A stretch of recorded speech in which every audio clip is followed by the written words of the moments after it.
Zydus life Q3 quarterly result 9th ఫిబ్రవరికి వచ్చాయి. Consolidated financial results ఈ numbers అన్ని మిలియన్స్ లో ఉన్నాయి. Except EPS year and year compare చేద్దాం. టోటల్ రెవెన్యూ ఫ్రమ్ ఆపరేషన్ చూసుకుంటే 30.28% గ్రోత్ ఉంది. టోటల్ ఇన్కమ్ లో అయితే 30.96% గ్రోత్ ఉంది. టోటల్ ఎక్స్పెన్స్ లో అయితే 33.68%. ఖర్చులు అయితే బాగా పెరిగాయి ఇన్కమ్ కన్నా. Profit before exceptional items and tax చూసుకుంటే 21.4% పెరిగింది. Exceptional items new labour code impact కూడా ఉంది. One time loss. Net profit for the period చూసుకున్నట్లయితే year and year only 1.82% growth ఉంది. EPS 10 rupees 36 paisa only 19 paisa growth ఉంది.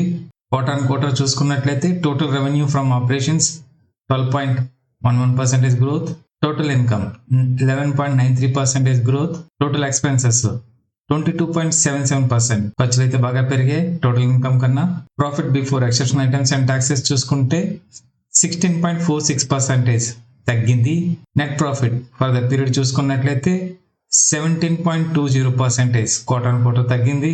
EPS కూడా quarter and quarter తగ్గింది. Trading view website లో మార్కెట్ అంచనా గురించి మనం తెలుసుకోవచ్చు. మార్కెట్ అంచనా ప్రకారంగా రెవెన్యూ ఈ నెంబర్ ఉండగా యాక్చువల్ నెంబర్ ఇది. మార్కెట్ అంచనా పరంగా EPS ఇది ఉండగా యాక్చువల్ నెంబర్ ఇది. అప్డేట్ మిస్ కాకుండా ఉండడానికి ఛానల్ సబ్స్క్రైబ్ చేయండి, బెల్ ప్రెస్ చేయండి, వీడియో నచ్చితే లైక్ చేయండి, షేర్ చేయండి. Thank you.